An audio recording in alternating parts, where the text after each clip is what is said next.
Welcome to The Explainer. Today, we are undertaking a truly mind-bending journey. Okay, let's dive right into this.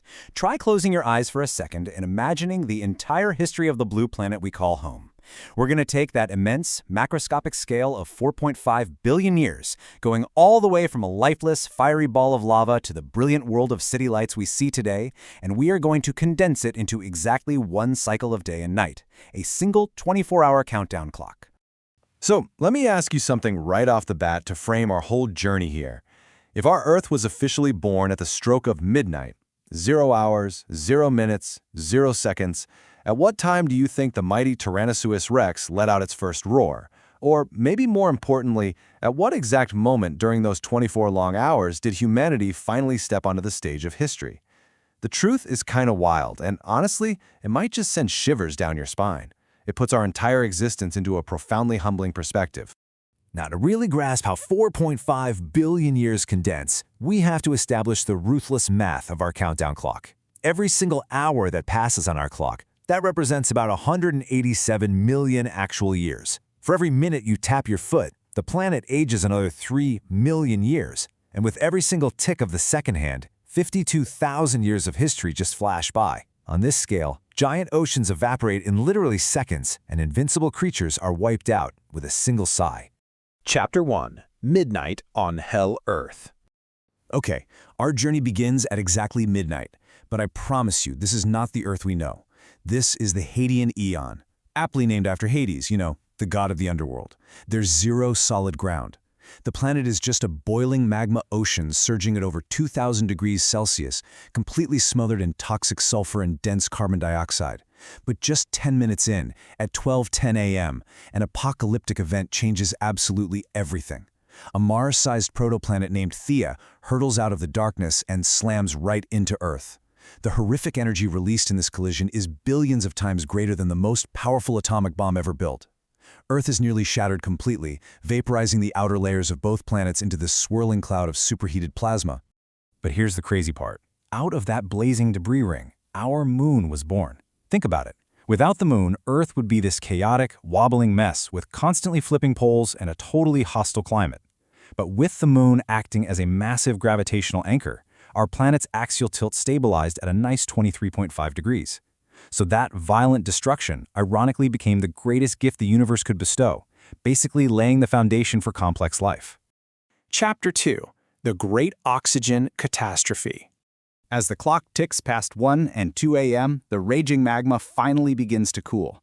Brought by millions of comets and volcanic outgassing, the greatest rainstorm in history begins. We're talking a downpour that literally lasts for millions of years, filling up our primordial oceans. By 4 a.m., deep at the bottom of these toxic, acidic oceans, the universe's most surreal miracle happens right near these blistering hydrothermal vents. The very first single-celled organism flickers into existence. And for 9 long hours, life just remains microscopic and fragile. But then, right around 1 p.m. in the afternoon, a bold biological revolution happens. Cyanobacteria figure out how to harvest the sun's energy through photosynthesis, and they start multiplying at dizzying speeds. But the horrific cost of this biological innovation? Staggering. See, the waste product of this photosynthesis was oxygen. And to early anaerobic life, oxygen was this highly toxic, brutal acid. It literally slaughtered primitive organisms on a planetary scale. It rusted the massive amounts of iron in the oceans into a giant red soup.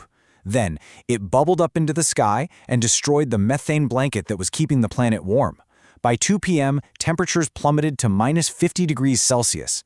Earth became a silent, deadly, icy prison known as Snowball Earth.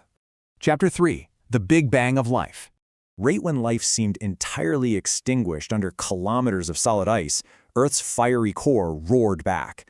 Supervolcanoes actually ripped right through the ice, pumping greenhouse gases back into the sky and created a great thaw. We then enter this super long stretch of the afternoon that geologists jokingly call the boring billion. But beneath the waves, something extraordinary was happening. A large predatory cell swallowed a smaller one, but due to a miraculous evolutionary error, it didn't digest it. The small bacterium actually became the cell's internal power plant, what we now call mitochondria. This accidental merger birthed complex eukaryotic cells. Without this exact moment, you, me, and every plant and animal out there, we simply wouldn't exist. Moving on to 8:30 p.m., multicellular life forms.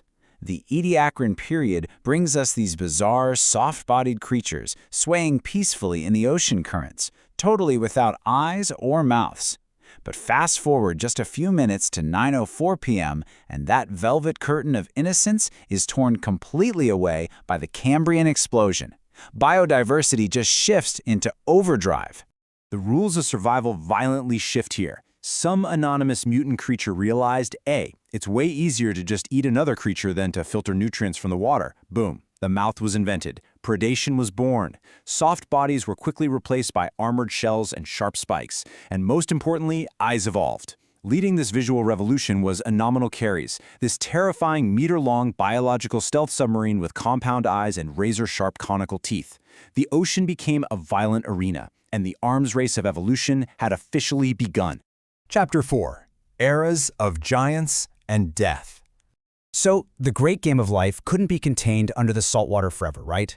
Thanks to billions of years of photosynthesis, an ozone layer finally formed, shielding the barren rock from deadly ultraviolet radiation. At 9:52 p.m., life invades the continents. By 10:30 p.m., we hit the Carboniferous period.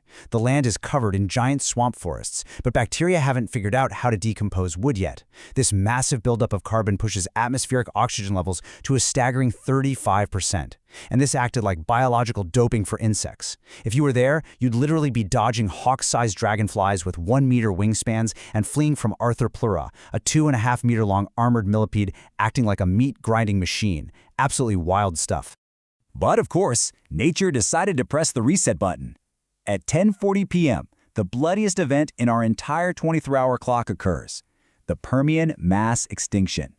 Massive supervolcanoes in Siberia erupt relentlessly for 1 million years, igniting underground coal deposits. The oceans heat up to nearly boiling, turning a deadly pinkish purple as toxic hydrogen sulfide gas completely ruins the ozone layer. 96% of marine species and 70% of terrestrial vertebrates are just wiped out. The biological heritage of Earth is essentially reduced to ashes. Chapter 5. The Fall of the Dinosaurs. Yet life always finds a way.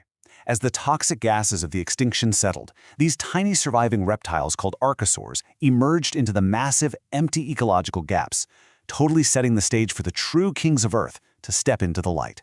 At 10:56 p.m., the Mesozoic era begins. For the next hour and a half of our clock, which represents 160 million actual years, dinosaurs rule with mythical authority. Picture herds of 100-ton Argentinosaurus acting like walking mountains, pterosaurs the size of fighter jets soaring above, and finally, the ultimate killing machine, the T-Rex, with a bite force that didn't just tear flesh, but completely shattered bone. They were invincible. Well, until 21 minutes before midnight. At 11:39 p.m., a Mount Everest-sized asteroid moving at 60 times the speed of sound slams into the Yucatan Peninsula. The energy released here is mind-boggling, 100 million megatons. It vaporizes everything within 1,500 kilometers instantly. It triggers a mega tsunami hundreds of meters high and rains trillions of superheated glass spheres from space, plunging the entire surface of the planet into an ocean of blazing fire. Chapter 6. Humanity's lightning-fast blink. Following the impact, a suffocating, pitch-black nuclear winter severed the food chain right at its roots. The majestic reign of the dinosaurs was wiped out by a single stray rock. But in the cold ashes, a new era was dawning. Why did our ancestors survive when the giant tyrants fell? The answer is humility and biology. Giant dinosaurs needed massive calories and simply starved in the dark. But our distant, shrew-like mammalian ancestors? They survived on insects and seeds. More importantly, they were warm-blooded, able to generate their own heat. And when food was scarce, mothers didn't abandon their young. They secreted nutrient-rich breast milk. That primal motherly love literally saved our entire lineage from extinction. As the sun returned, mammals just exploded in diversity. By 11:58 p.m., just 2 minutes to midnight, primates are forced out of shrinking African forests onto the dangerous savanna. To survive, they do the unthinkable. They stand upright. This frees their hands for tools. At 11:59 p.m., they harness fire, cooking meat which provides the massive calories needed to explode their brain size. The grunts and sounds of beasts turned into language, and human tribes were officially born. Now hold your breath. This is the massive twist of how 4.5 billion years condense. Everything you know is history. Absolutely everything we've ever recorded occurs in just the final 0.2 seconds of this 24-hour clock, a literal lightning-fast blink of an eye. In that frantic fraction of a second, we threw away stone spears. We planted seeds. We built the pyramids of Egypt and the Great Wall. We harnessed electricity, fought brutal world wars, split the atom, and left our footprints on the moon. We wired the globe with fiber optics and built artificial intelligence. But we also drained the Earth of the Carboniferous period's fossil fuels, fundamentally changing the very chemical composition of the atmosphere. We have, in many ways, become our own man-made asteroid moving at breakneck speed. And that brings us right to the present moment, exactly midnight. We may be just a tiny speck of dust in the vast timeline we've explored today, but no creature has ever possessed the power to change the face of the planet with such terrifying speed. So, the biggest question isn't where we came from, but where are we going? The clock of the new day has begun its first seconds. The future of this planet's next hour is not written in stone. It is being written by our choices today. So, what will our hour look like? Thank you so much for joining me on this incredible journey.